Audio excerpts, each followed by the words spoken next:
Great. Well, thank you, Jesse. And Oh, yes, bye-bye. thank you to the Friends of the Chesterfield Library and for all of you for joining me this evening. One thing I do want to remind everyone is to make sure that your devices are on mute. That's really just to prevent any background noise. I'm down here at work, and I know that if I was at home, I have 2 teenagers and a dog, so it would probably be very, very loud and distracting. So, and also just in case, you might say something a little unsavory, sometimes cooking can cause a little bit of frustration.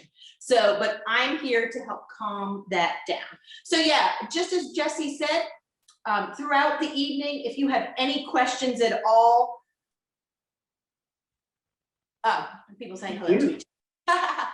If you have any questions at all, feel free to unmute yourself and ask the question, or if you're more comfortable just typing something in the chat, go right ahead and do that. The screen is set up so that I see myself, which is a little intimidating sometimes. You think, oh my goodness, I could, I need to do some chin exercises and some neck exercises, but tonight it's all about cooking. It's about spring. Of course, today was not feeling like spring, and I think tomorrow is supposed to be really cool too. But these recipes are, believe me, delicious, delicious, delicious. So my name is Christine, and I am the chef and owner here of Mise Cooking School that's down in historic Chaco Slip. So I'm about a block from the tobacco company restaurant. I've been here my 17th year.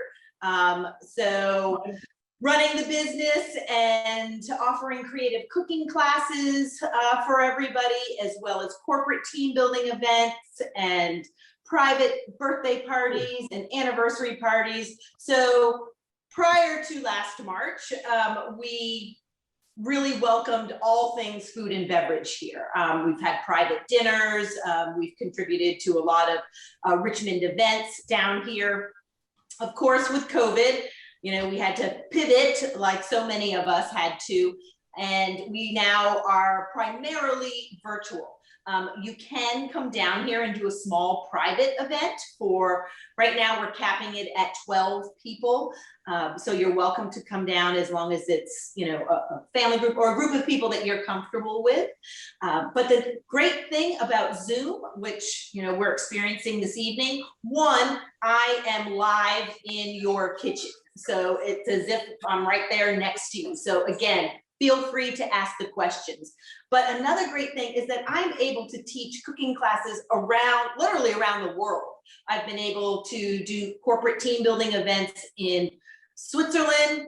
I did one in London. I've done one in Italy. So that has just been fantastic. And of course, my family, I grew up in New England, so everybody's up there, or New Jersey. So wherever you are, you can be in your pajamas and in your slippers and in your own kitchen. So in that sense, it's been a lot of fun. And I don't think this will go away, at least not for me.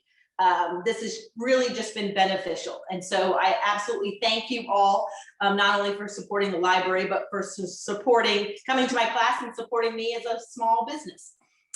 Tonight's menu. So for tonight's menu, everyone has the recipes and the agenda. We're going to start with making our strawberry biscuits, only because they take some time in the oven.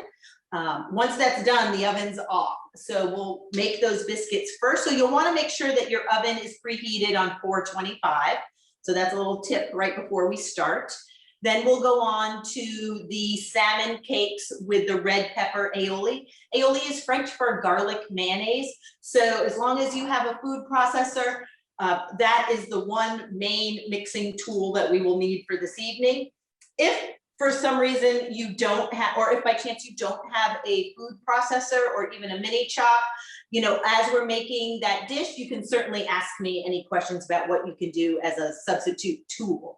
And then for our final dish, after we cook our salmon cakes, we're just going to make a really simple sauteed asparagus in this delicious shallot vinaigrette. So, I'm really looking forward to cooking with all of you tonight. Again, first thing you'll want to do is make sure that your oven is on 425.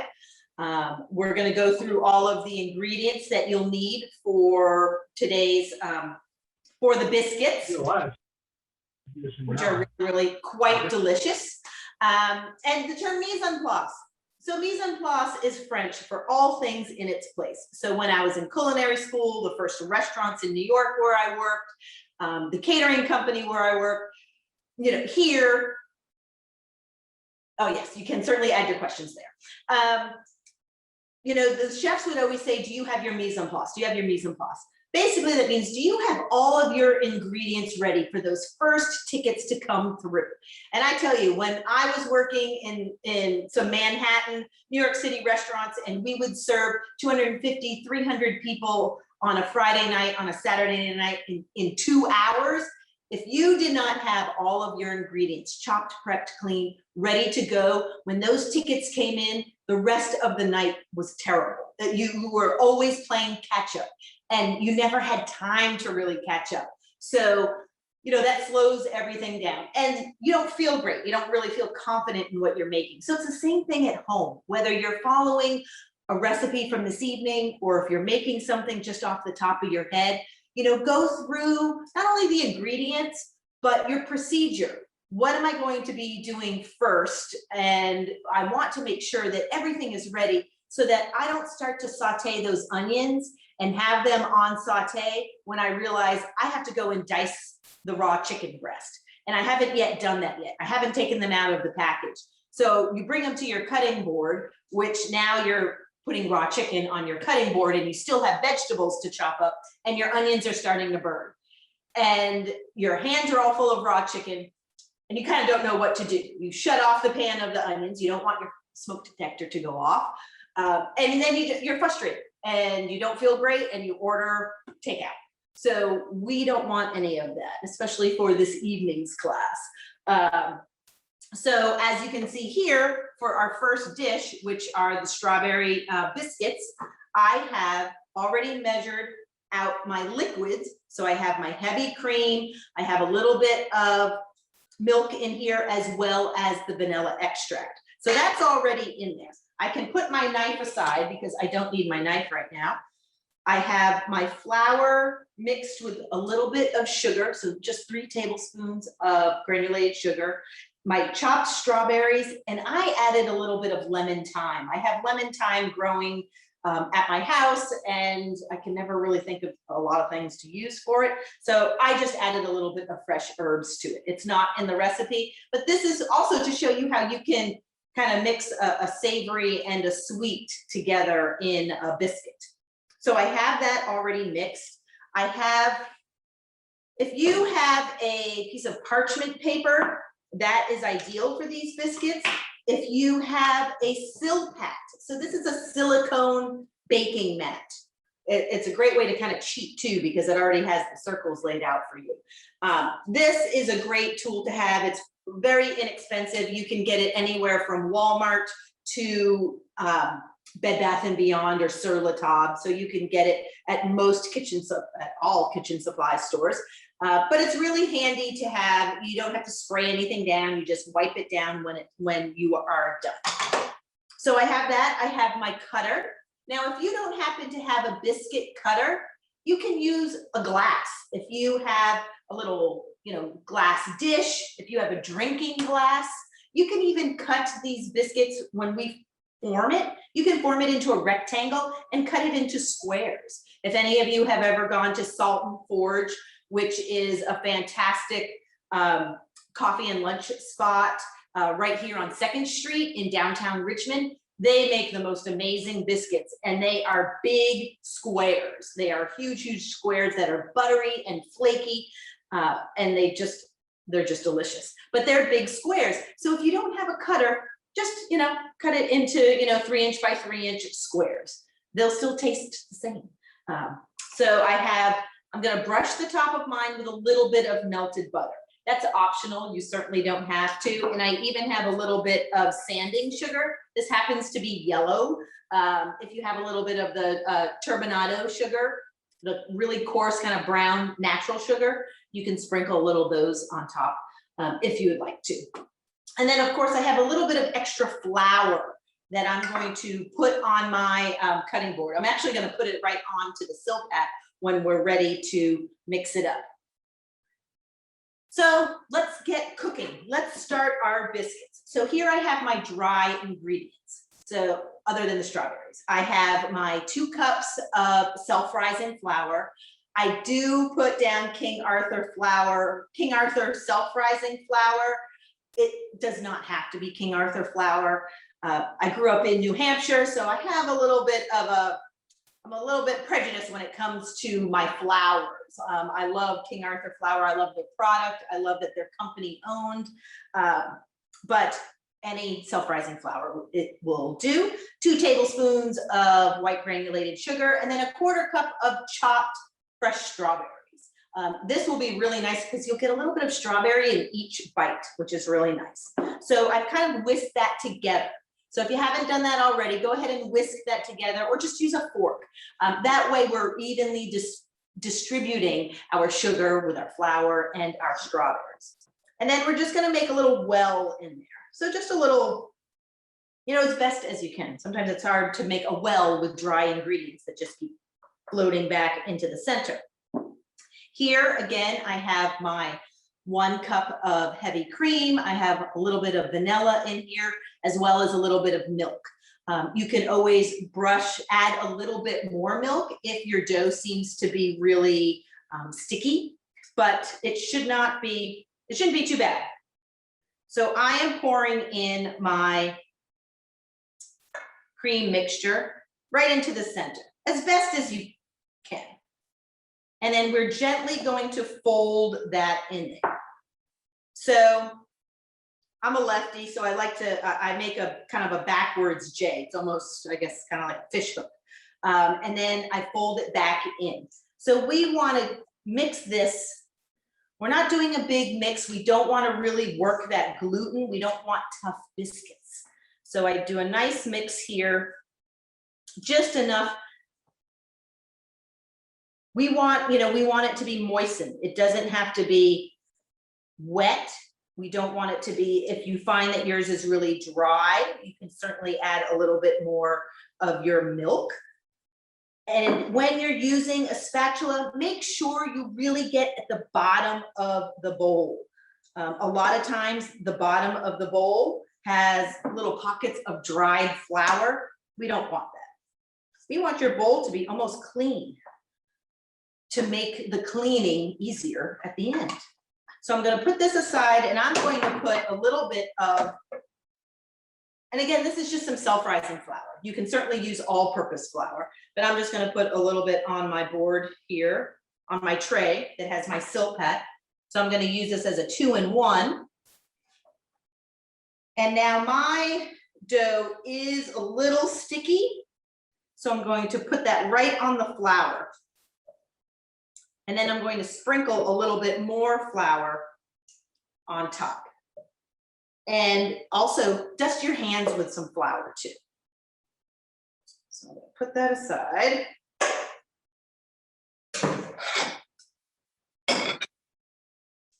Sprinkle a little here. I'm going to dust my hands a little bit there to prevent from sticking. And it should be a very, very fluffy dough.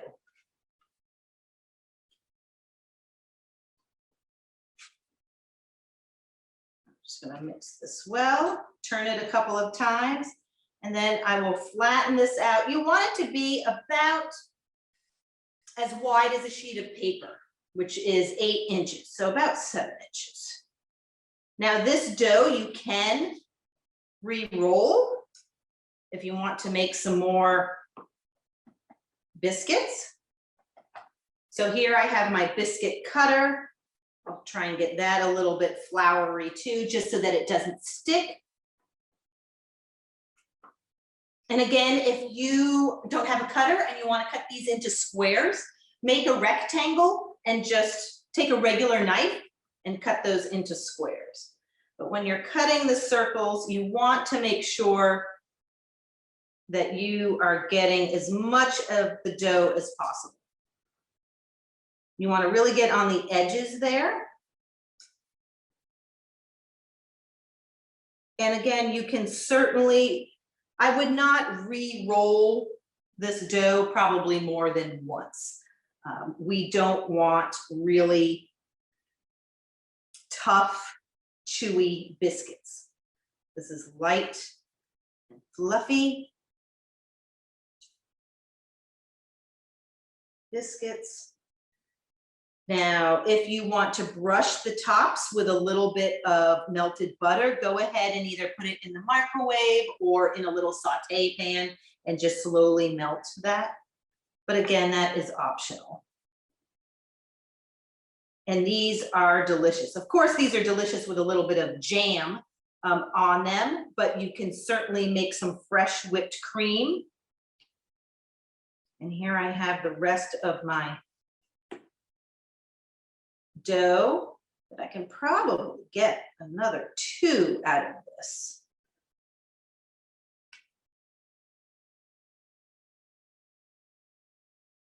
No.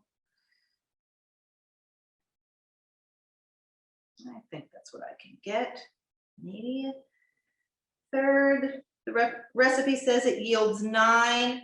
Right now I think last time I did get 9.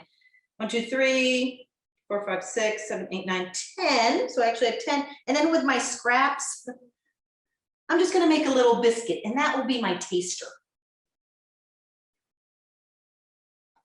You know, the one that doesn't look the best, but it'll probably taste really good. Really small, it may be done before the others. Now these, once you put them in there, once you brush them, so I'm gonna go ahead and brush them. That's all done. I have a little bit of melted butter here. I'm just going to take a pastry brush,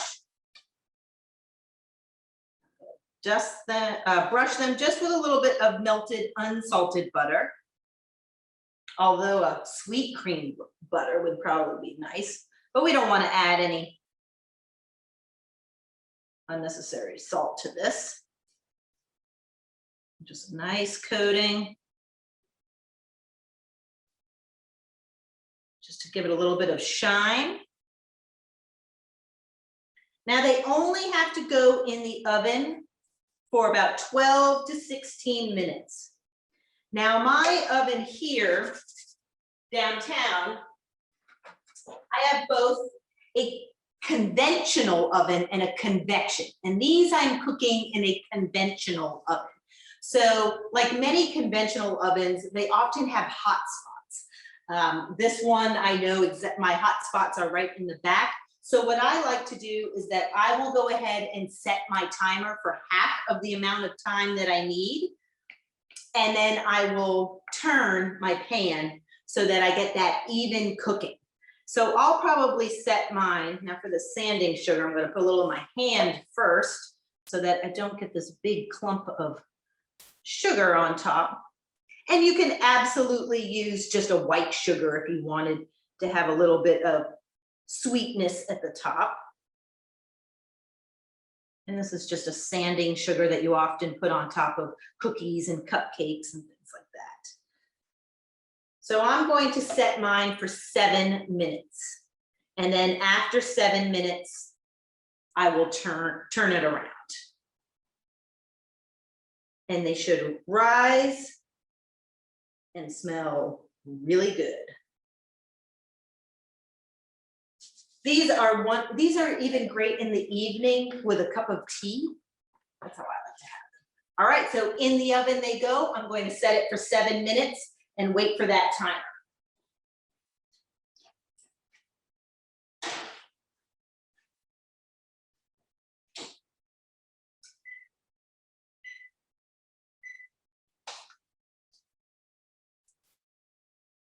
And that's everything. And I also went ahead and gave everybody the strawberry rhubarb compote recipe. So why do you have the extra flour on the what? I'm sorry, what does that say, Jesse? I just see a question about sugar here. It says, did you say 3 tablespoons or 2? Apparently the other question was sent directly to you and not the group. So I don't know the flour question, sorry. Oh, about the little extra flour that was on the pan as it went in the oven. So for that little extra flour, that was just a touch of flour that was left on there from me folding it and shaping it.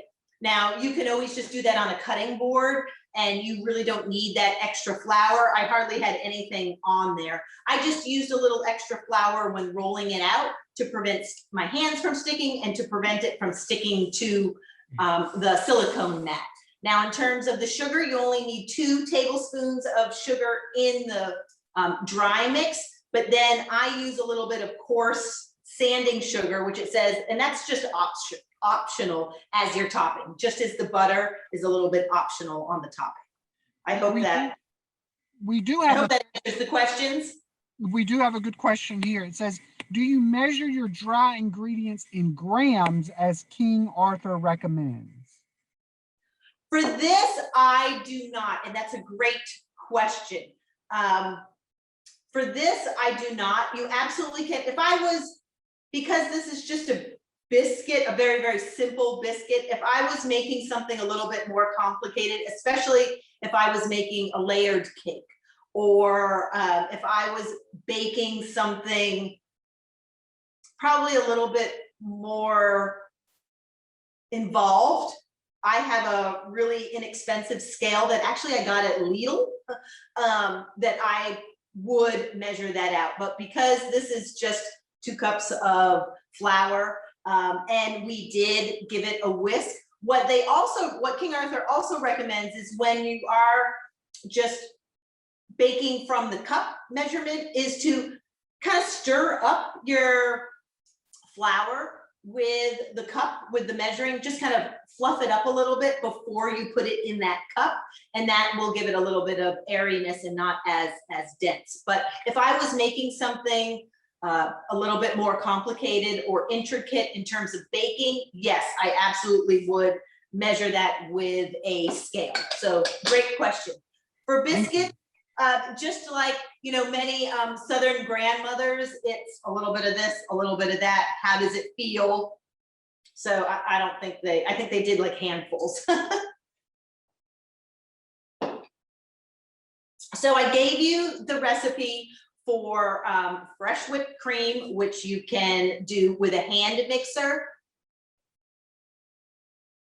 The compote recipe, it's the second page. Oh, no, you didn't get the compote recipe. You just got the fresh whipped cream recipe. You know what? I'll go ahead and I will resend Jesse. I do have a strawberry rhubarb compote that I sometimes put with this recipe. Unfortunately, it's really early and there's no rhubarb. I have not yet seen rhubarb out in the grocery stores, but I'll go ahead and make sure that you all get that strawberry rhubarb recipe. It's just a simple cooking it down, and of course with rhubarb, you need a lot of sugar in there. And then you can just use your whatever fresh cream you'd like to use. For that, you can use a little clotted cream, you can use a little bit of creme fraiche, and that will make it more of a dessert. You know, if you want to open it up and make a real strawberry shortcake. So right now our biscuits are in the oven, and so while those are cooking, let's go ahead and start working on our salmon dish. So I always give everybody about a minute or 2 to clear what they had been working on previously. So anything that you may have around you that is biscuit related, we'll go ahead and we'll get our salmon ingredients. The first thing we're going to make is that aioli, is that garlic mayonnaise with these roasted red peppers. It's really a delicious condiment or sauce to go with our salmon, but it goes really great with so many other things. Any type of white fish, it goes really well with. It goes really well as a spread, even on a chicken sandwich. I really like to put it on a chicken sandwich. And everything is going to be made pretty much in one food processor. So there will be no need to clean it out each time. So what you'll want to make sure that you have for your compote, for your aioli, sorry, I'm still on that compote. you'll want to make sure that you have your jarred roasted red pepper. And I know it said half a jar of roasted red pepper, which I apologize if that's confusing. So you'll just want to take out half of the roasted red peppers that are in that jar, which really is probably about 3/4 of an actual whole red pepper. And that's fire roasted, so it has a little bit of smokiness and charred taste to it, which is really delicious. A 1/2 cup of mayonnaise. And then we have our chopped herbs. So we have some chives and some parsley. These are fresh chopped herbs, as well as some garlic and a little bit of lemon juice. Now, when it comes to using fresh herbs versus dried herbs, I always recommend fresh first, especially when you're making something like this where you really need the freshness of the herbs, and you need that taste to them.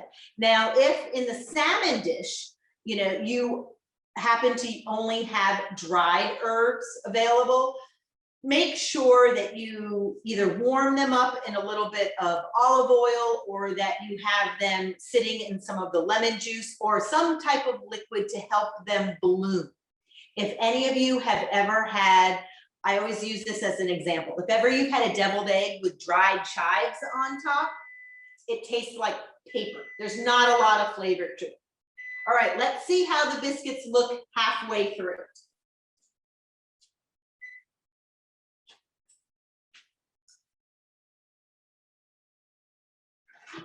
So my biscuits have expanded a little. They've puffed up, but they're still very, very blonde and certainly not done. So what I'm going to do is rotate this pan and put it back in for another 7 minutes. I am going to keep the light on though, just so that I can keep an eye on the tops.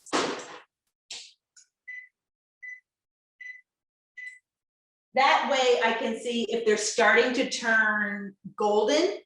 Yes, we want a nice golden top to our biscuits. I don't want a deep, deep brown color at all. So back to the dried herbs.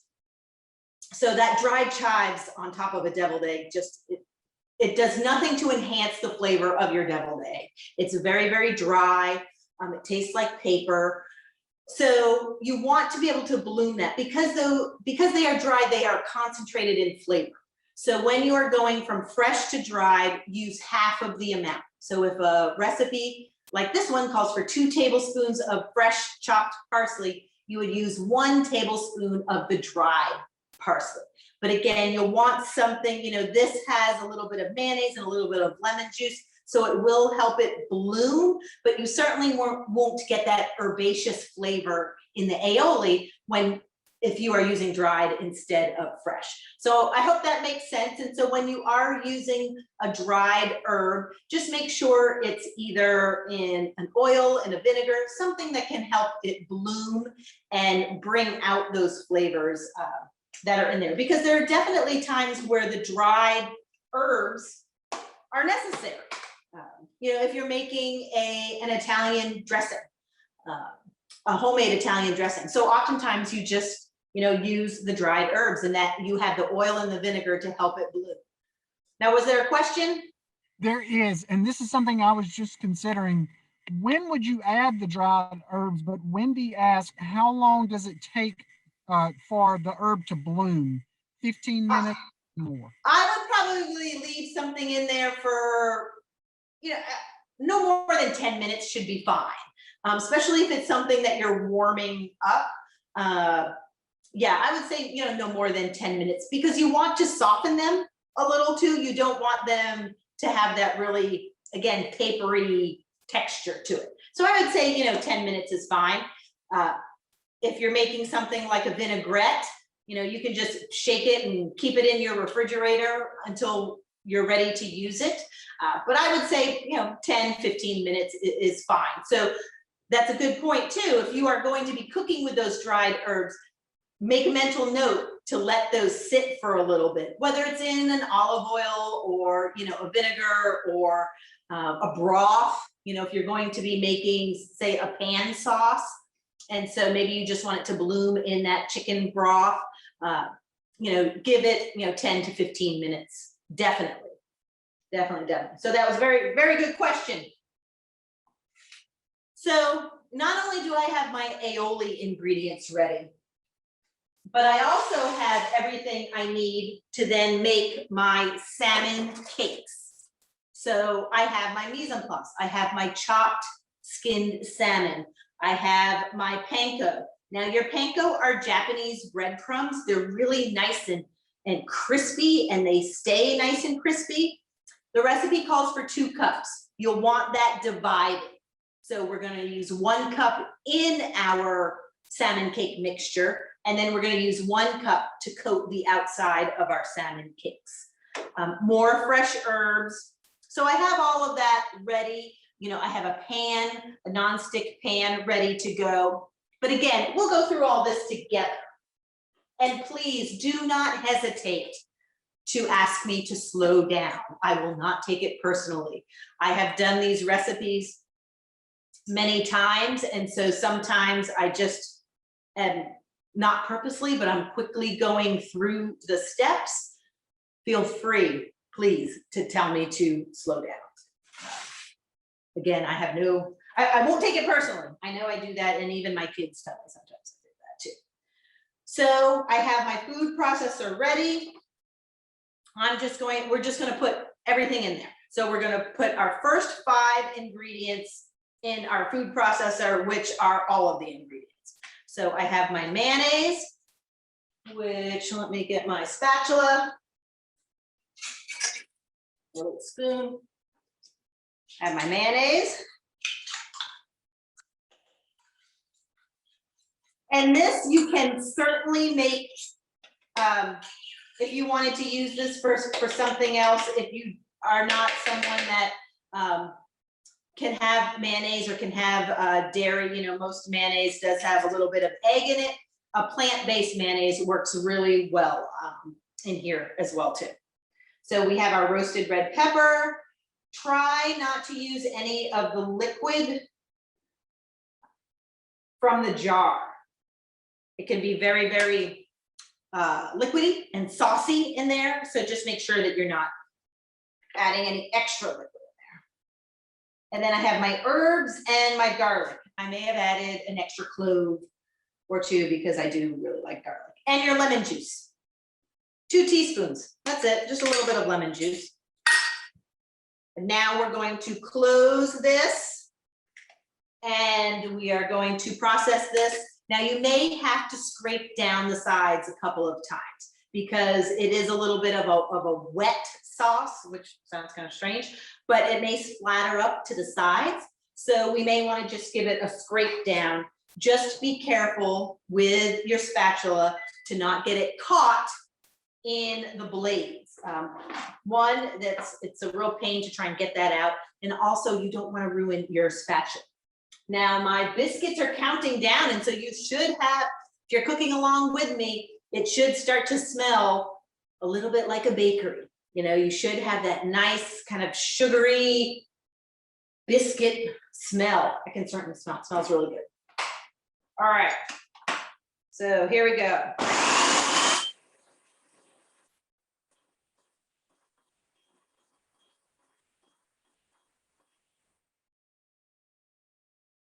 So I'm going to give this a scrape down, and you also want to make sure that your roasted red pepper has been chopped up well. So let me get my spatula. Oh, I can smell them.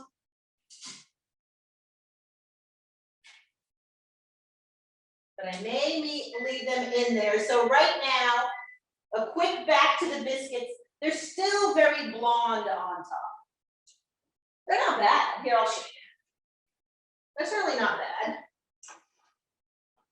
And you also want to check the bottoms of your biscuits.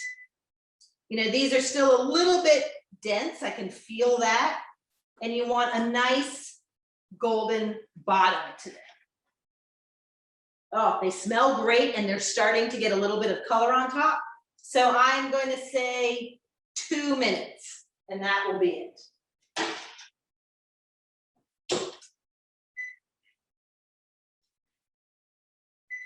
Yes, and that will be it. All right, so I'm going to scrape this down and just give it another. Now is also the time when you're scraping it down, take a taste. Mine definitely needs a little bit of salt. So now I can talk about salt. When I am cooking, I like to use a nice coarse kosher salt. I like to be able to feel how much I'm adding into a dish.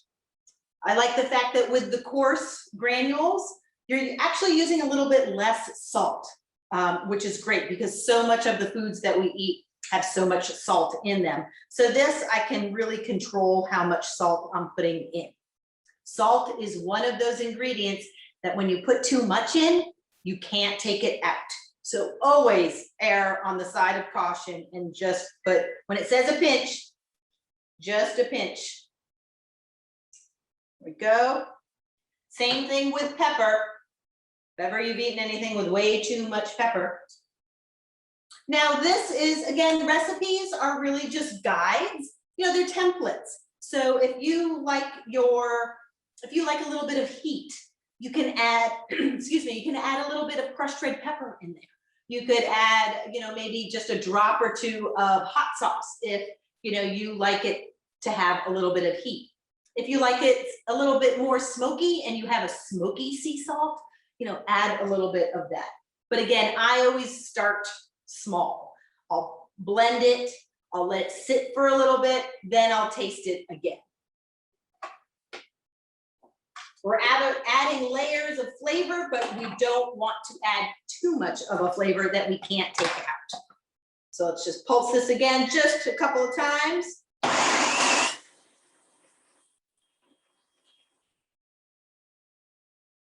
And done. And so are my biscuits.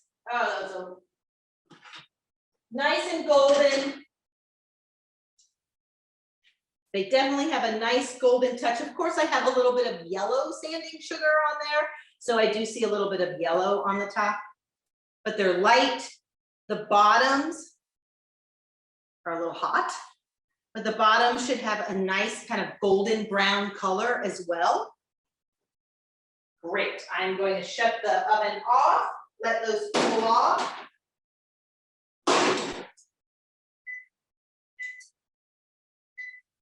And that's it for the oven for tonight's dinner. No more oven. So now I am going to just put my cover aside. No need to rinse it or wash it. Another safety tip. So with your food processor, you will want to, before we scrape out the red pepper sauce, take out the blade. Please take out the blade. One, it's really messy if you try to pour out or scrape out whatever is in the bowl, but it's also really dangerous. Those blades are sharp. Okay, we have a. Need to pull the biscuits off of the pan. Was that what the question was? Yes, so they don't continue to darken. You can certainly put them on a rack to cool. If you have, say, a cookie rack, you can take them off and let some of that air come through. Mine are on the Silpat, so they're not on the actual pan itself. So mine will not continue to darken. If they do, they're blonde as they are. But if you are using just straight the pan, yes, go ahead and put them on a cookie sheet to cool off. Great questions, everybody. And this will thicken as it rests. So again, take out the blade, please.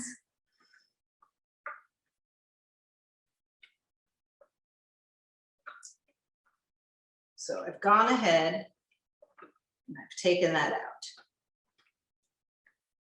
And you don't have to be really, perfect of getting these salmon, this salmon, of getting the red pepper aioli out of the bowl. We are going to now process our salmon. So you can put that aside. And you can put all of those ingredients, those empty bowls aside. Get your blade back. Go ahead and put your blade back in. And now we'll get our bowl and our ingredients for our salmon cakes. So our red pepper aioli is processed and already made.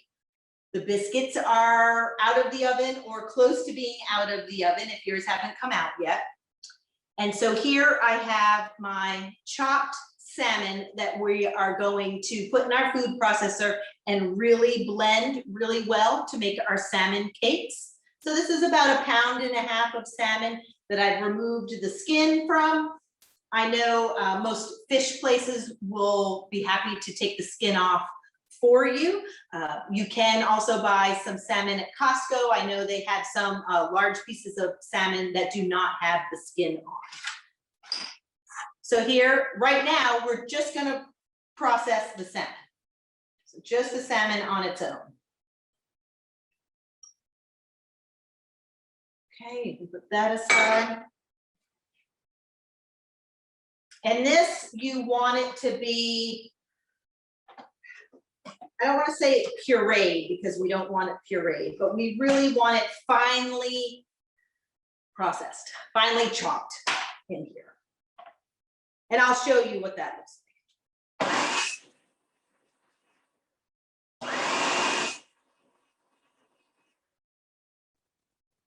So that was what, 2 pulses of about 5 seconds each. Okay, and so you want it to be really well broken up. So again, take out the blade. Chef Christine, may I ask a question here? Absolutely. Is this a dish that we would want to use like fresh caught salmon, like high-end salmon, or is this something we could use a mid-range or lower grade salmon and sort of improve the flavor? I'm just curious. That's a great question. Because we are processing this and adding panko and we're adding herbs, this is a farm-raised salmon. So this, you do not have to go and get really expensive, fresh caught, wild Alaskan salmon. If you happen to have that, go right ahead. If you happen to have some fresh fillets that are frozen, so if you have gone to the grocery store, maybe you bought a bag of the fresh salmon fillets and you let them thaw out, you can use those. You can even in this dish, if you wanted to, use canned salmon.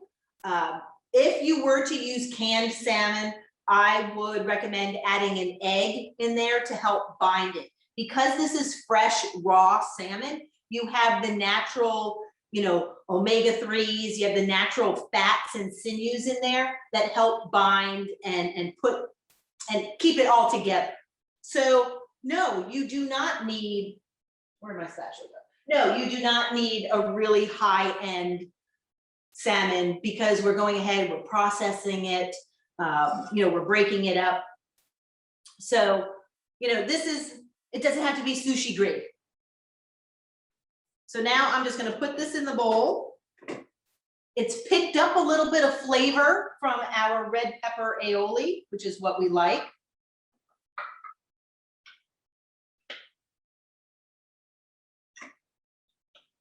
So now we're all done with the food processor. Make sure you have we will be cooking these. I am going to be using a non-stick pan. Now, in a lot of my classes lately, I've had people ask me about the safety of non-stick pans. I personally feel that you need to have one good non-stick pan.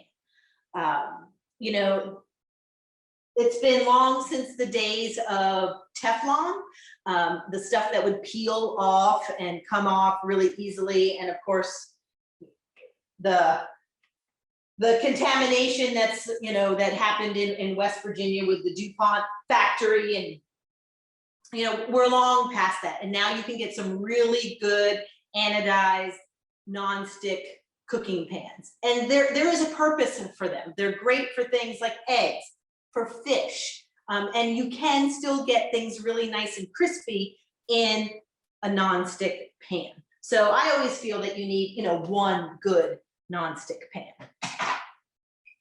All right, so for our salmon cakes, so here, you know, again, I have all my ingredients kind of measured out and ready to go. I've put my food processor aside to be washed at a later time.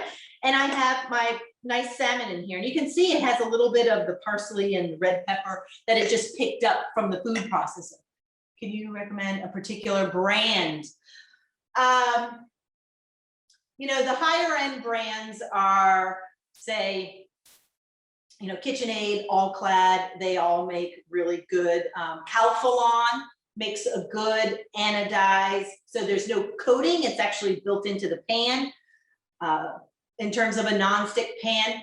At home, my pans I buy from a company called Made In, and it's literally madein.com. And I loved them several years ago because all of their pots and pans, which are fantastic, were made in the USA. Well, now they expanded their company to knives and flatware and plates. And so their knives are all French made knives, which is, again, fine too, but their pans are great. And I am one of those people who do not buy sets. I do not buy a set of pots and pans because I don't use all of those pots and pans that are in there. Now, you may cook a lot or have a large family, and so you absolutely need one of those, you know, 8-piece sets that have all of the different parts in it. But I'd say, you know, KitchenAid makes a good one. And honestly, sometimes you could go to TJ Maxx or Marshall's and you can find really nice all-clad pans for a really great price. So I'm not saying that you have to spend a whole lot of money. Cuisinart makes a really good nonstick pan. I don't know about some of those, as you've seen on TV, like the copper or the, there's like green pans out there. So I tend to just go with a name that I know and, you know, read what it is, read, you know, how it's made. But I personally like the Made In. And then there's also, oh, biscuit is delicious, yay. And then there's also another company, which I have been reaching out to. It's called Mise, because like mise en place. So it's M-I-S, I think, but theirs is just M-I-S-E-N. It might be E-E-N. Anyway, I keep reaching out to them saying, this is the name of my business and I would be happy to promote your pans if maybe you gave me a couple of them. But anyway, we'll see what happens with that. So you can certainly do your research. You can certainly go on, you know, Consumer Reports and see what the best one is for you. But I would first check around with, say, you know, Marshall's or TJ Maxx, because sometimes you can find, or even Home Goods, you know, they're all part of the same company. Sometimes you can find some really nice all-clad or KitchenAid nonstick pans. And get a size that works for you, you know, that works for you. All right, so I have my 1 cup of panko breadcrumbs. These are Japanese breadcrumbs. They're super light and crunchy. And I'm just mixing this with a spatula. So right now, I just have my ground salmon. That was the word I'm looking for, ground. My ground salmon and my panko breadcrumbs. So I'm just mixing those in.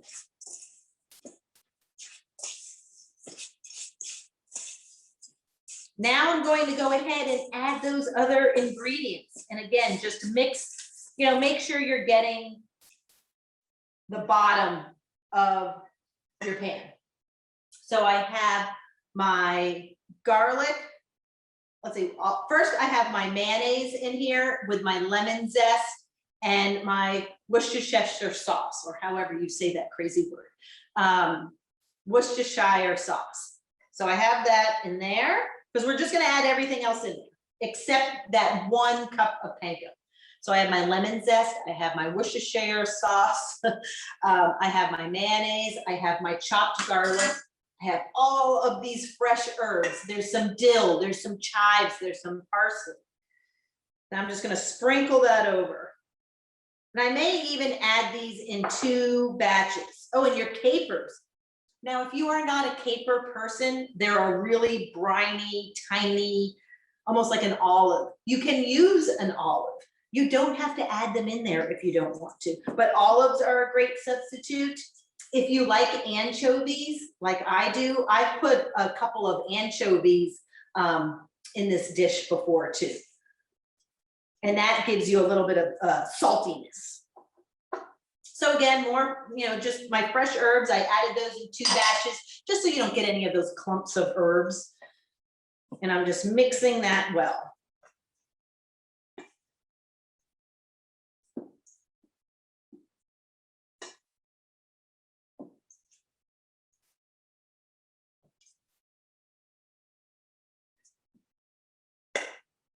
All right, so you'll want all of those ingredients really well incorporated. And now I'm going to season them with my salt and pepper. You can always add a little bit of salt afterwards, so don't forget. So again, a couple of pinches, a little bit of pepper.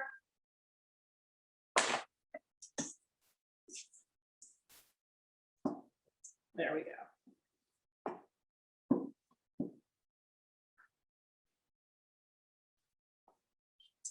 And you can get your pan ready.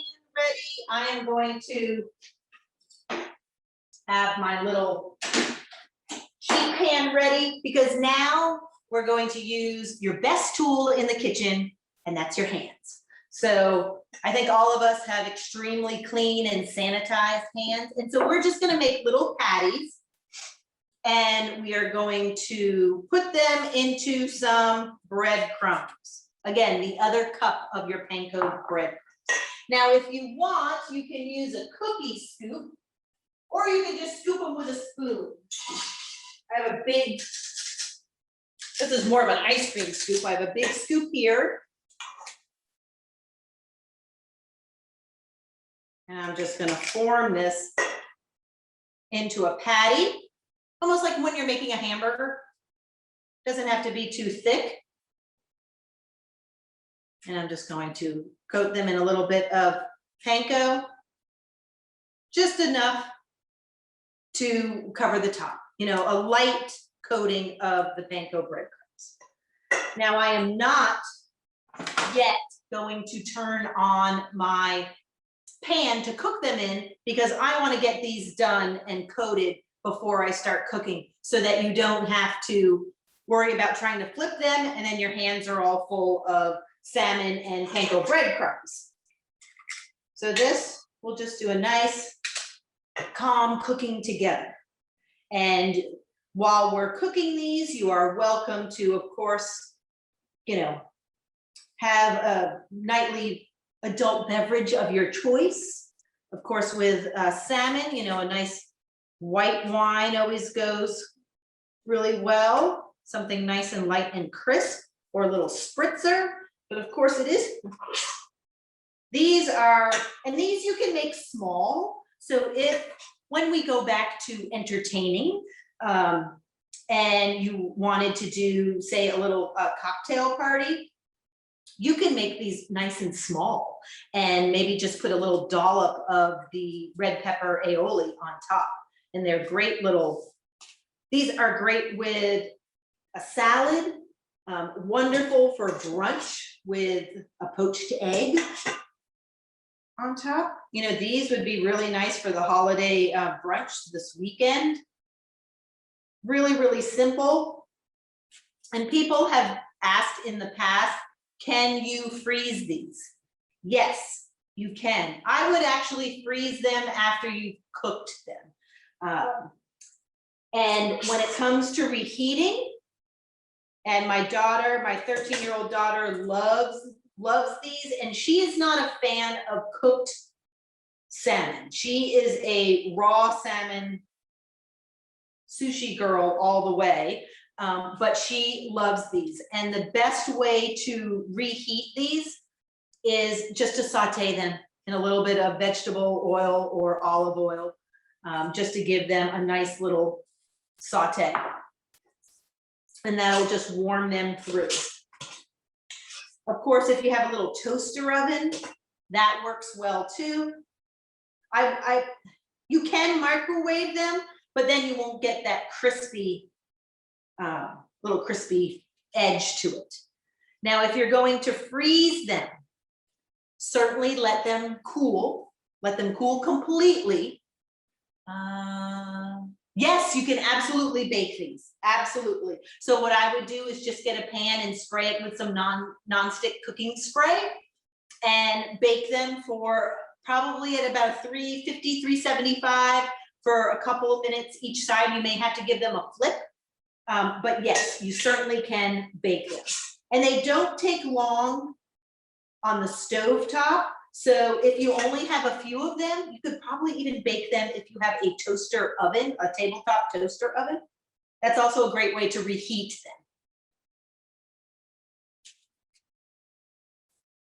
If you were to freeze these, freeze them in if you're going to freeze them in a zip top bag, or even in say a freezable Tupperware container, freeze them flat. Don't stack a few on top of each other because you don't want them to stick. You know, I don't have an air fryer, but if you do, I can guarantee that yes, you can cook them in an air fryer. My neighbor across the street, he has a little, an 8-year-old boy, and he makes like pre-made chicken tenders. He does bacon in there and he loves it. I know nothing. I know nothing about the air fryer, but I've heard great things. So I bet you can cook these in an air fryer. You would have to try and look it up to see how long it would take. Go on Pinterest. I'm sure they'll tell you how long to do a crab cake or a salmon cake in an air fryer.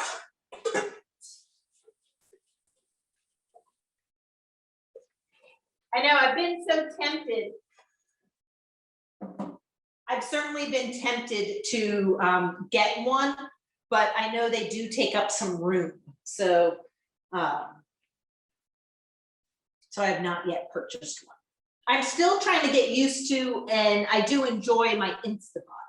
So, and I am doing a class, not this Friday, but next Friday, I think on the 9th, on Instapot cooking. So we do offer weekly virtual cooking classes here at Mise if you're interested in any of those as well. All right, so now I am going to put my oven, I'm going to heat up my pan.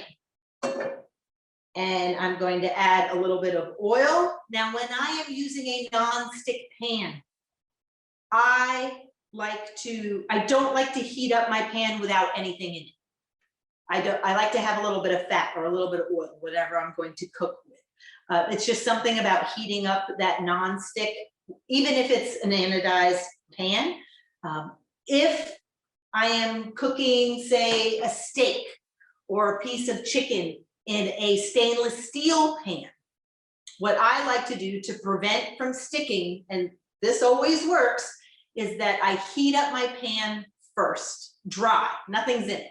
So I heat up my pan, then I add in my oil, say vegetable oil or olive oil, or maybe sometimes a little bit of duck bacon fat.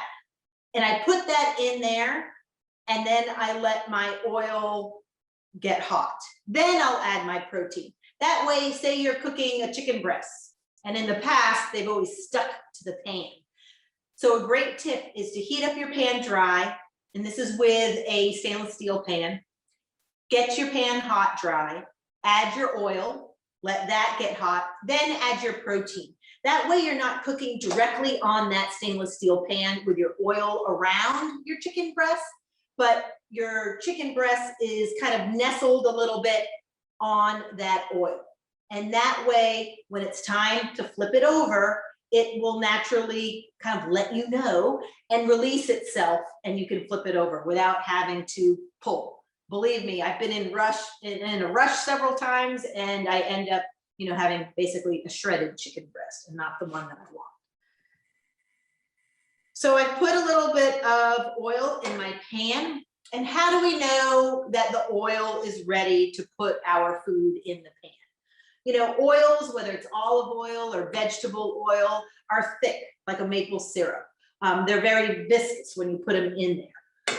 You want your oil to move around and flow around your pan like water. So it should be really loose and really, really fluid. And that's when you know that it's ready for our salmon cakes. That's when you know that it's ready to start sauteing your vegetables or whatever you may be cooking. And we'll do the same thing with our shallots when it comes to making our asparagus.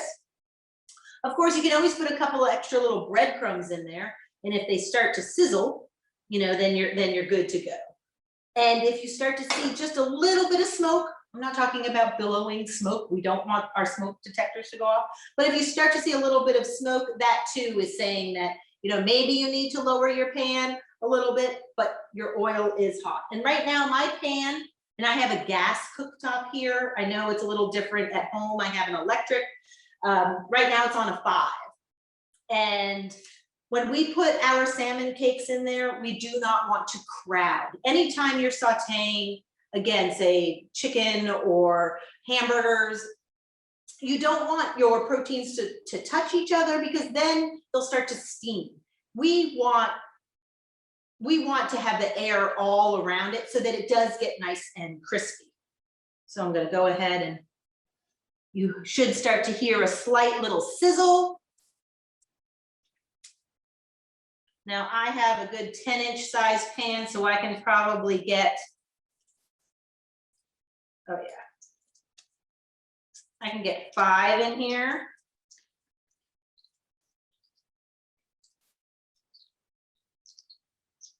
There we go. So I have 5 in my pan, and I can hear them start to sizzle. And it only takes a few minutes, 2 to 3 minutes on each side. And then we'll go ahead and flip them, cook them on the other side, and then you can go ahead and plate them up. So what I'll do is I will move. Get yourself a plate ready. I'll sit there. All right, now has anyone else tried, get yourself your spatula. Has anyone else tried your biscuits? I'm gonna try my biscuit. That was the chef's biscuit, the taste tester.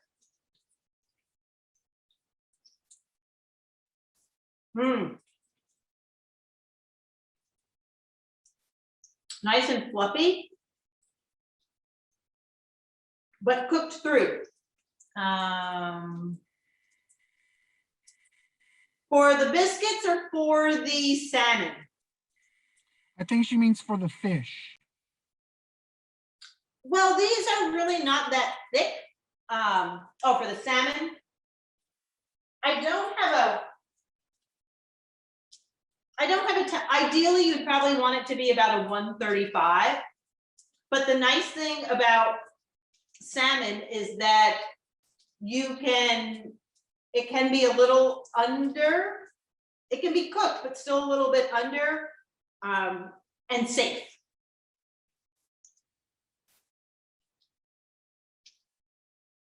Oh, you made them gluten-free. How'd they come out?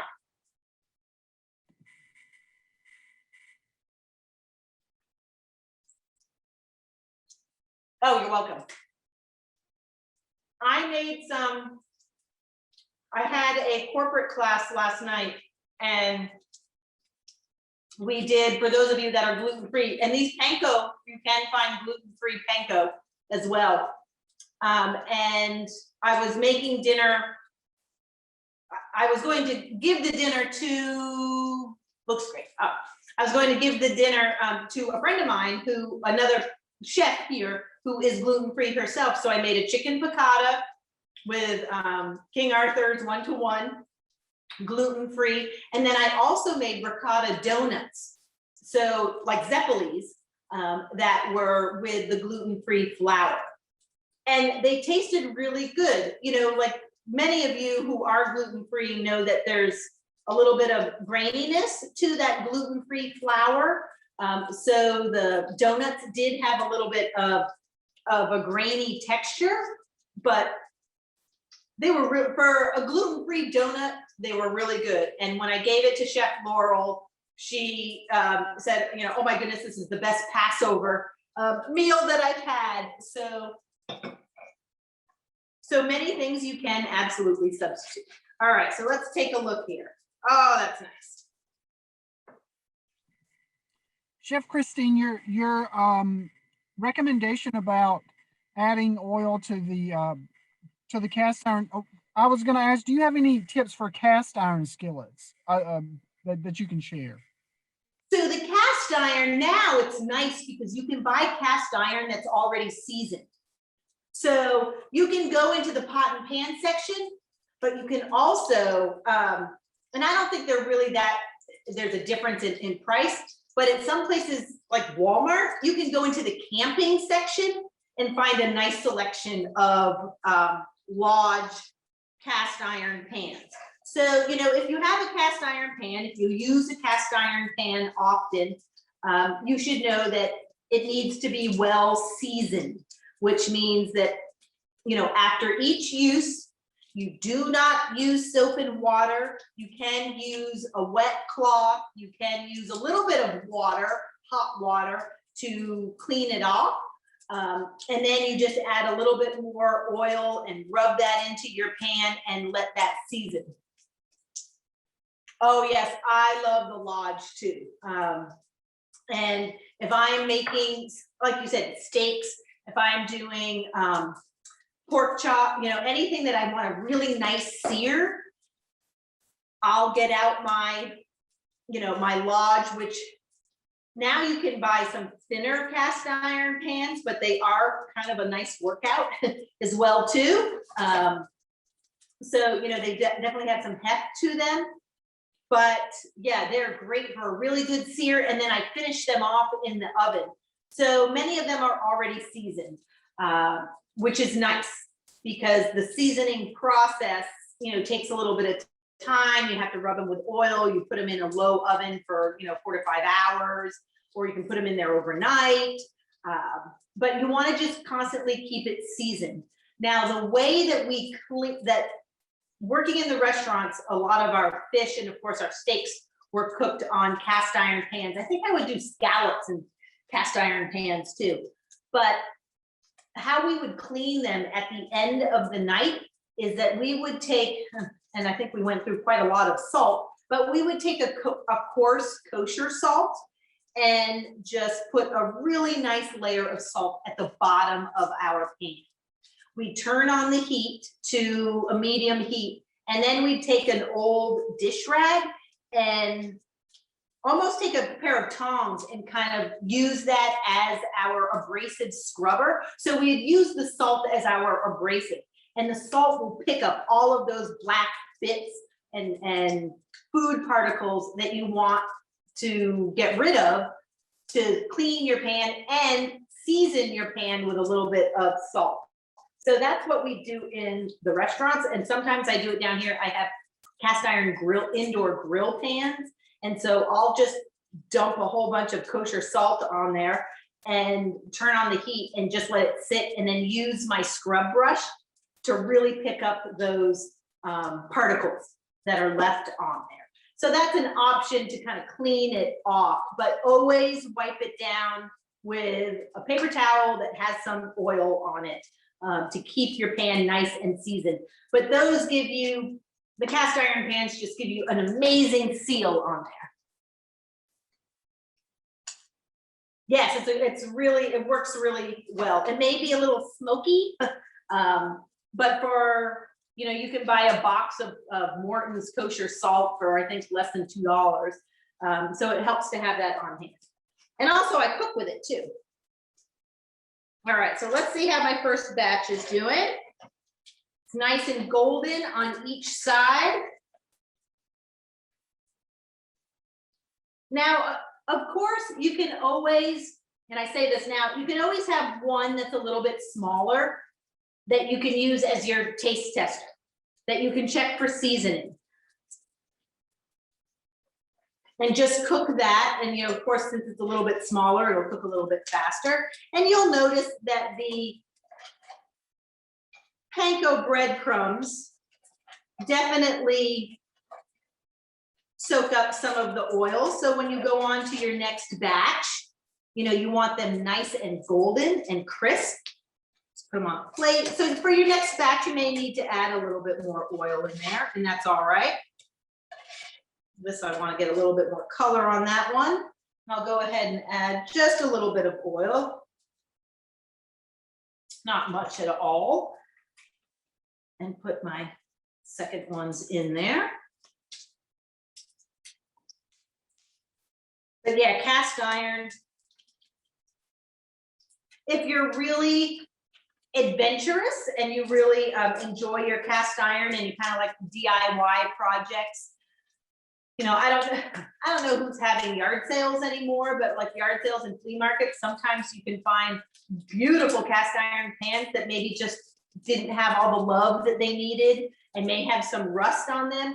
Most of the time you can revitalize those. You can bring those back. So if you have family members that have old cast iron pans that they're, you know, no longer using, or they just found in their attic, you can certainly bring them back to, usually bring them back to life.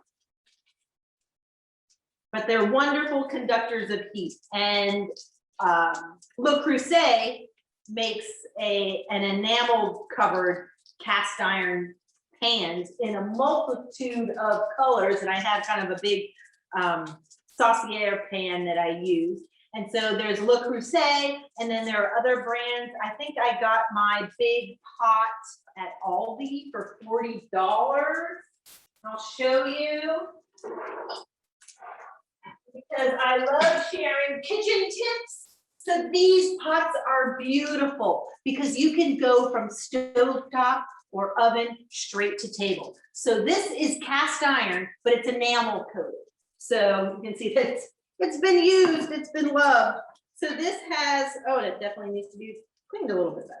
But this is a nice, huge dish that is fantastic for cooking. Like if you're gonna do, you know, kind of chicken and rice, a big braise, it can go straight from oven to table. And you can get these in a multitude of colors. Le Creuset also has an outlet in Williamsburg. And the Le Creuset have lifetime guarantees. So if for some reason yours chipped or broke, you can get them replaced or get a new one. But those are fun. Those are fun to have. But you are doing a little bit of weightlifting for sure. All right, so I'm going to take these out. And then you can serve these with your, now if you, like that, now you can definitely tent these once you're done making all of your salmon cakes.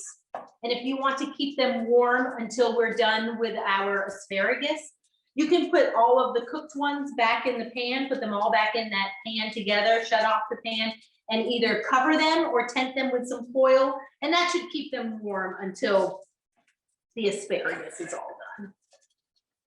So you want that nice golden color on your salmon cakes. So I'm gonna let those few cook a little bit more.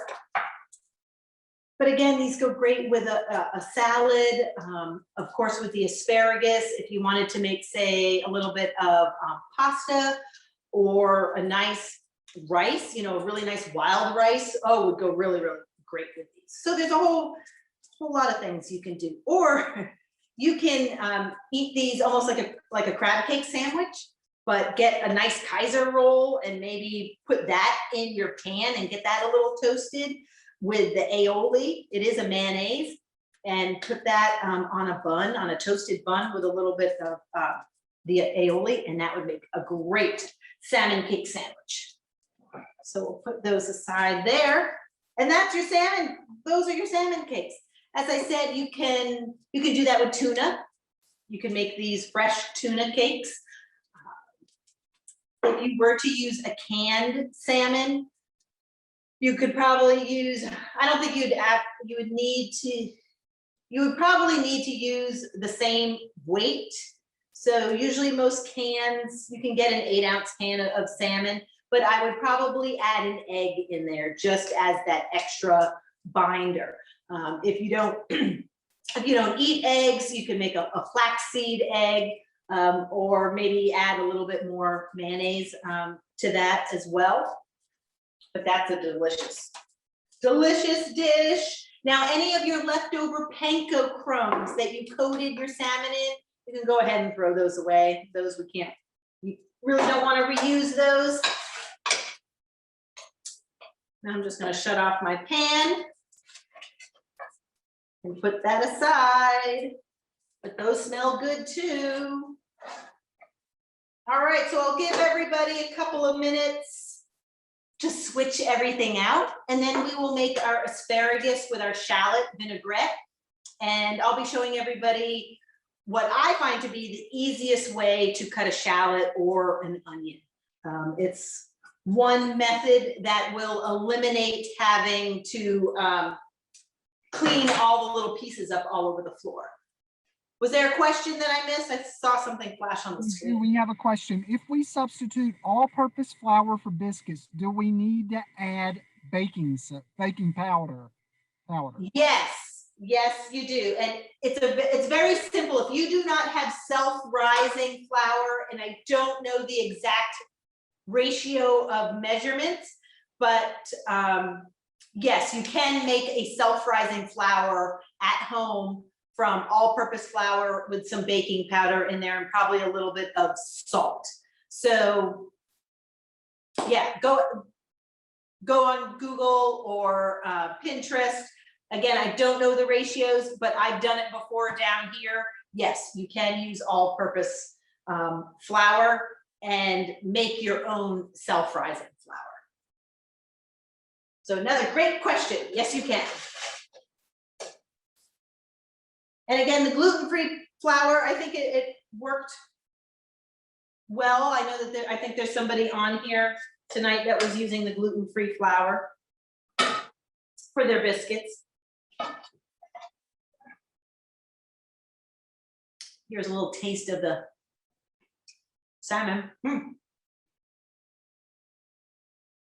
Those salmon cakes are really quite delicious. All right, so for our last dish, which sounds so sad, I have my chopped up asparagus. So I cut them into bite-sized pieces. So this, will not need a knife to cut them up. 1-inch pieces is fine. When you are prepping for whatever meal you are cooking, I always like to keep my cutting board as clean as possible. So I have full access to my cutting board rather than feeling boxed in.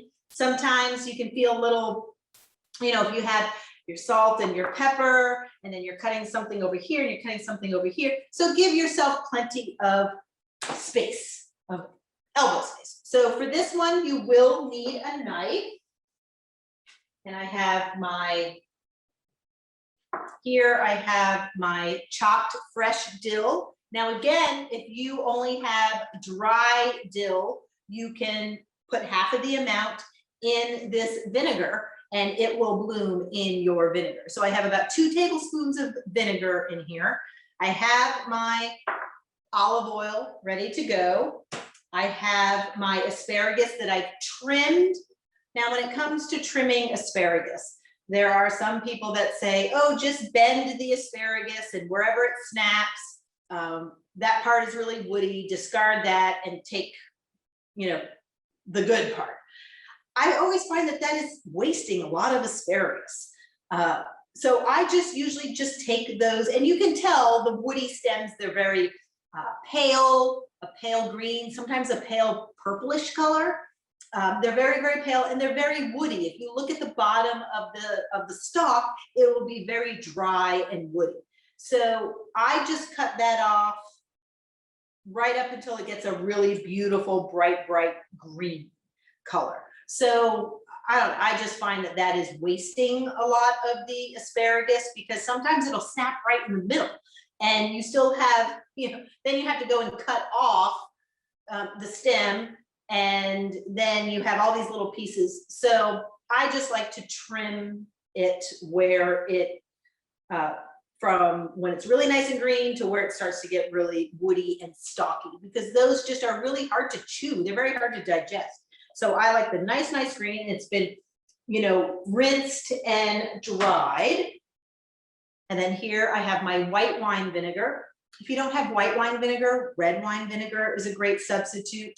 So is apple cider vinegar would be fine. If you didn't have any of those, but you had some lemon juice, this is an acid. So as long as you have a little bit of acid, it'll be nice and fresh and bright. Your salt and your pepper and our shallot. I don't know what's going on with shallot growers these days, but shallots now are about the size of small onions.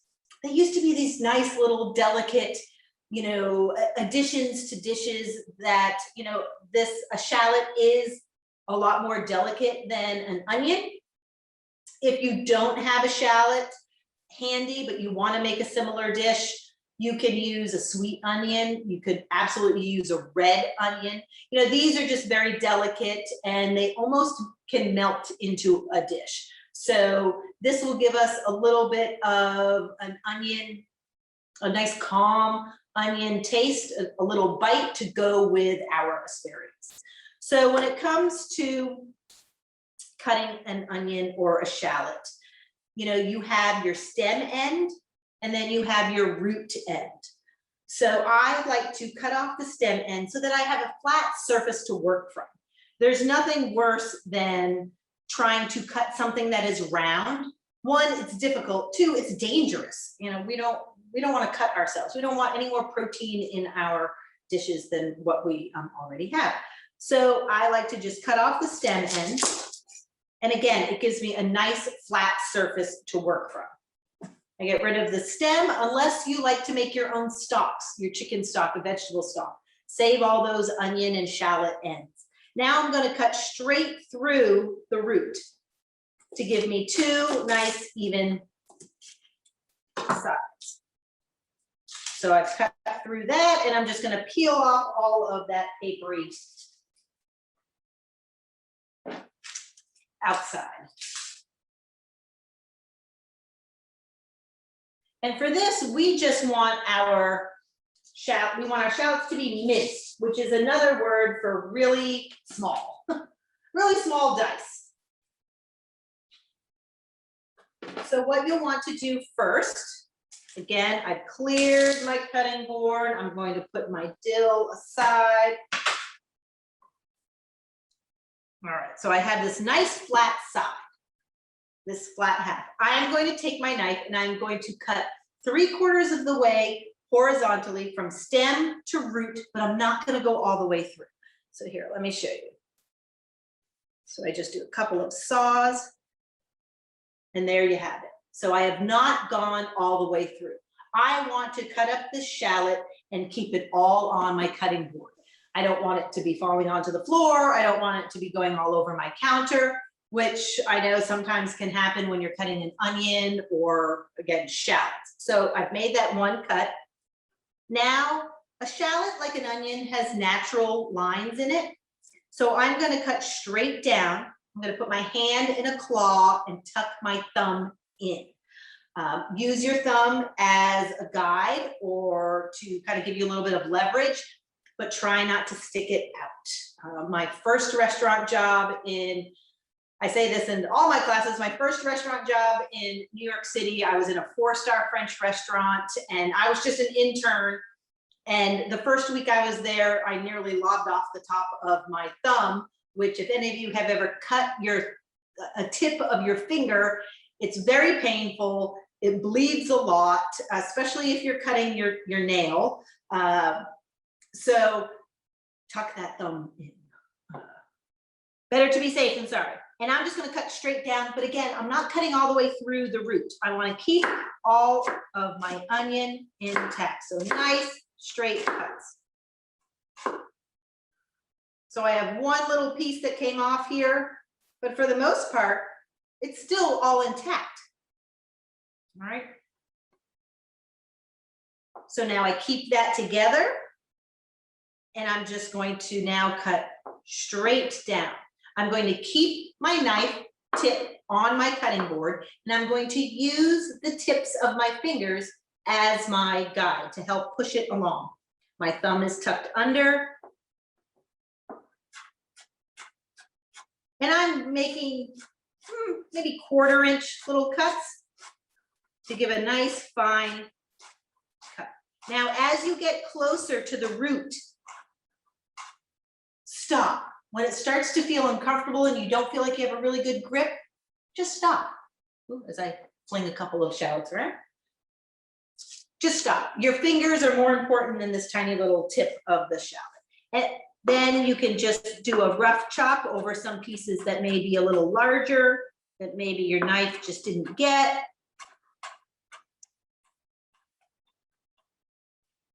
And there we go. There are all of our shallots. Nicely finely chopped. I have a little bit more of a shallot here. And this one is really too thin to even cut in half. So I'm just going to give some quick cuts here. Again, you know, I'm holding my knife. I have a good grip actually on my blade. So I'm holding my knife like this. And this, it feels like an extension of my hand. When you put your forefinger over the top of your knife, you're putting a lot of pressure on your finger and on the muscles that go up your arm. So if you can, just get a nice, good grip. If you're not someone that has a lot of dexterity or really wants to chop shallots or onions, I usually recommend that if you can't chop it from fresh, I mean, and you could absolutely use a little chopper if you wanted to, but if you can't chop it from fresh, buy frozen chopped onions versus that container in the vegetables, in the produce section of the grocery store. One, those pre-chopped onions are very perishable. And if you're not going to use that whole container, they'll go bad very fast. And they're very expensive. Some of those containers, those 1-cup containers, are more expensive than a whole bag of onions. So instead, I always say opt for frozen. Then you can take out and thaw whatever amount you need versus worrying and then put the rest back in the freezer rather than worrying about, I have to hurry up and use these onions before they go bad. So again, you know, there are always options. If you can't use fresh, or maybe you just don't have time, and maybe you're short on time, go for the frozen. Okay, so I have my chopped shallots, which need a little bit of extra love there. So now I am going to heat up my skillet on a medium heat. And as I said, I'm going to let that heat up for a little bit. Dry, without anything in it. So this is a stainless steel pan that has been loved quite a bit. It's a little bit, I need to go out onto the brick and give it a good smack.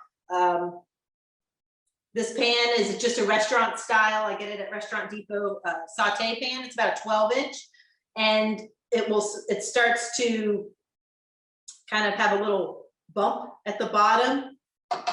So it doesn't always sit nice and straight on my cooktop.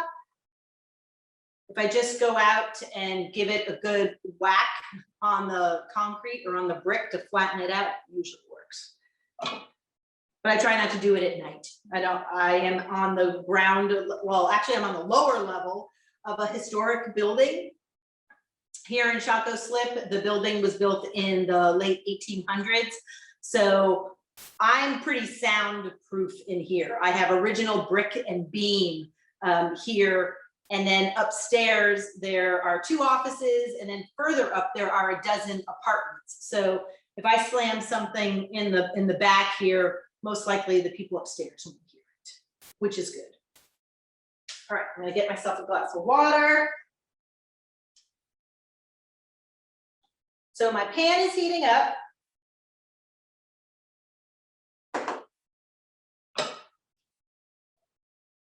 I can feel that it's nice and hot, and I'm going to add my vegetable oil.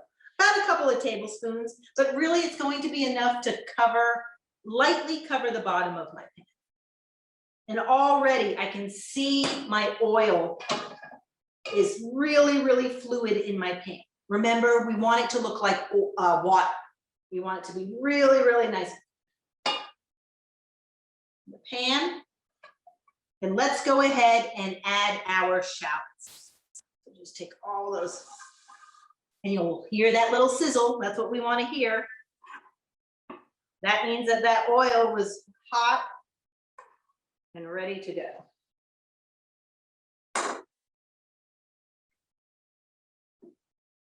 And go ahead and move those shallots around. We're not really looking for any color. I know they are huge. And it's interesting, I was watching, my favorite channel to watch food shows is PBS and Create. They have no commercials, so they're not really selling anything. But they have all of the chefs that I really love. They have Vivian Howard from Kinston, North Carolina, Mise, some classic Jacques Pepin, some classic Julia Child. But Hugh Keller was saying the exact same thing about shallots. He said, you know, shallots now are like small onions. And, you know, a lot of his recipes and his techniques, and same thing with Jacques Pepin or Julia Child, you know, when they use a shallot, the amount in their recipes versus of one shallot versus what you now get out of one shallot is completely off, because they're so large now. So you really have to read through how much of the other ingredients you're adding in there, because you really may only need half of a shallot when it calls for one shallot. About how many tablespoons would you say there, Chef Christine? I would say the shallot that I had, which was definitely on the medium to large size, I would say here I probably have maybe 3 tablespoons. So now my shallots are nice and translucent. So I really don't have any color on them. They're just a nice kind of opaque color. They no longer have that bright, bright white. And I'm going to go ahead and add in my asparagus. My favorite part are the asparagus tips. Those are nice and tender. And this you just want to give a good stir. And I don't expect you all to try and flip your food. Believe me, there are times that mine have flipped onto the floor. So. And I'm just gonna let that cook. I'm gonna sprinkle with about half a teaspoon of salt, or again, you know, a pinch, what I can consider a pinch. And I'm going to give it the old catering restaurant swirl. So you kind of do these little tiny swirls with your wrist to evenly disperse the salt. I know it looks a little crazy, but it's a lot easier than throwing in one big bunch of salt in the middle.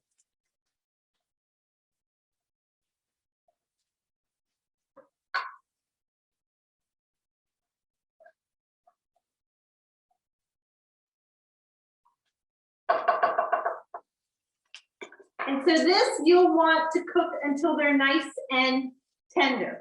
Now the recipe says 8 minutes, depending on the thickness of your asparagus. And that's another thing. You know, asparagus, sometimes you go to the grocery store and the asparagus are thinner than pencils. They're almost like skewers. They're really, really thin. Or other times you can go to the store, the market, and your asparagus stalks are extremely thick and woody. So if you want to make this dish and your asparagus are very thin, it will probably take a whole of 2 minutes to get them to be really nice and green and tender. Obviously, if they are thicker, I would probably even cut mine. If they were thicker, I would cut mine into 1/2 inch pieces, 1/2 inch rounds, and make it more of something that, well, again, you can eat it with a fork, but I would just make them smaller, and those should take probably about the same amount of time, about 8 minutes, 5 to 8 minutes or so. And I lowered my heat a little to about a 4. And I'm just gonna let these cook. We will add the dill and the vinegar right at the end. We don't want to, if we add the vinegar now, the vinegar will just boil away and reduce down, and then we'll have, you know, this wet dill at the bottom of the pan that we just don't want. So we want to add this nice vinaigrette into our warm asparagus so that it warms, the asparagus then warms the vinaigrette, and it still has some liquid to it, and it's still nice and bright. And of course, you can always try, you know, taste test. You know that your asparagus spears are done when they're nice and tender. So I'll try one now. I know it's only been a few minutes. Now, has anyone tried one of their salmon cakes while we've been cooking our asparagus? Those are nice and bright, and I think I might add just a pinch of salt. And mine need maybe a minute. And then I'll go ahead, I'll add my white wine vinegar, I'll add my dill. You could taste again for salt and pepper. Remember, your vinegar will give you that acidic kick, but you still may need a little bit of salt and pepper to balance that out. And then shut off the heat, take your asparagus off the heat.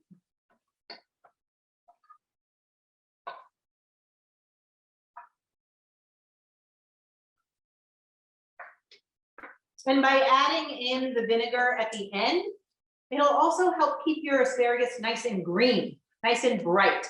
If you put in your vinegar now and let it cook, all of that acid will start to turn your asparagus that really unflattering kind of green brown color. We don't want our asparagus to look like canned asparagus. And I do believe I saw a few cans of that growing up in my house, of canned asparagus. And believe me, it was not memorable. I don't remember. I love my mom, but she will be the first to tell you that she really just cooked to feed the 3 kids and my dad. Nothing was bad, but again, there were definitely canned vegetables in there. You know, we had the pot roast, we had chicken cordon bleu or bleu. But my first real experience in cooking was following the 1987 version, which I actually still have down here, Good Housekeeping Cookbook. And it has the first quarter of the cookbook is all colored pictures of what the dish is supposed to look like. And then it has the recipes, and then in the back, it tells you how to set a table, There may be a couple of microwave things in there, but not a lot. But as a kid, as a teenager, I loved to cook the beer batter chicken nuggets. It was really, really simple. And that was really my first taste in cooking. But I didn't start cooking professionally until I went to culinary school and I was 30. So I completely changed my careers. All right, so look, my asparagus is that nice, bright green color. That's exactly what I want. I'm gonna make sure I get all of this great fresh dill. Now you can find a lot of great fresh herbs at the farmers markets. And we're so lucky here in Virginia that we have so many wonderful farmers markets. I do know, I think it was yesterday that the Great Big Greenhouse on Huguenot started their Thursday farmers market. So yeah, we have so many great farmers markets and the fresh herbs are really coming out. All right, so this is, I tossed in my vinegar. I tossed in my fresh dill. I'm gonna take a little taste and see if I need to season anything. But remember, I already added a little bit of salt and pepper in there in the beginning. So let's take a taste. And the tips are always a little bit more tender than the stalk. That is delicious. And you can have yourself a little plate. Make sure you plate it up and make it look beautiful. So let's see, let's do a little fun plating. Here, so clear everything out. Clear this out. Don't need these things anymore. Put those aside. And you can take a couple of your salmon cakes, because you know, one is just not enough. So a couple of your salmon cakes. There. Your asparagus, your shallots. There. And then take a little bit of that red pepper aioli or that red pepper mayonnaise. And if you've noticed, you know, if you go back to your little bowl with your red pepper aioli, it has thickened up a little bit. So if you were concerned that it was a little bit loose before, it should be nice and thick. And just give that a little dollop over the top. And now it's time to enjoy. And of course, don't forget your biscuits. Biscuits, let's see. So a couple of biscuits here. Oh, these are even nice on top of, or open them up and put a little bit of vanilla ice cream, you know, on there. Or of course, some nice sliced fresh strawberries. So that is our dinner or lunch for tomorrow, or dinner for this evening. You know, make sure when you are dining at home, you know, make sure that you sit down, make a nice plate for yourself, set the table. Even if it's a tray table, set it nicely, you know, set it nicely. We've all been, you know, cooped up for over a year. So let's make each meal special. I know, you know, with all these Zoom calls, it's kind of like, you know, the Brady Bunch. And I wish there was smell-o-vision, but who knows, maybe that'll be the next great thing is some smell-o-vision. But I hope everyone's kitchens smell fantastic, and everyone really just enjoys the food. Enjoy your food and make your plate attractive. You know, we eat with our eyes first. Pour yourself that glass of wine or a nice beer, like a blonde beer would probably go really nicely with this too. Or even just a great lemon seltzer. You know, a little bit of that acid would go really nice with these. You know, these are great little biscuits with a cup of tea or coffee in the morning. So I'm really excited to try these, and I hope you all had a great time. Thank you.